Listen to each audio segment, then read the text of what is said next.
આપના વિસ્તારના તાજા સમાચારો મેળવવા માટે ટીવી 92 ગુજરાત ન્યૂઝ ચેનલને સબસ્ક્રાઇબ કરી બેલ આઇકોન ઓન કરો.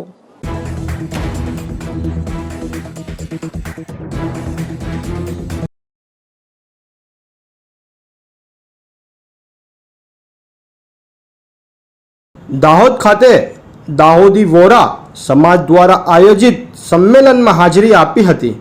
ડૉક્ટર સૈયદના સાહેબની ભવિષ્યને જોવાની દીર્ઘ દ્રષ્ટિના પરિણામરૂપી દાહોદી વોરા સમાજ આજે આગળ વધી રહ્યો છે. પ્રેમાળ અને માયાળુ સ્વભાવથી વોરા સમાજ અને અન્ય સમાજ જ પ્રીતિપાત્ર બન્યો છે.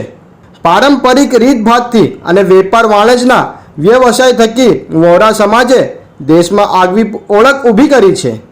રાજ્યના વિકાસના અન્ય સમાજોની જેમ વોરા સમાજનું પણ આગવું યોગદાન આપી રાજ્યની પ્રગતિમાં અન્ય નોંધપાત્ર ફાળો વોરા સમાજનો રહ્યો છે.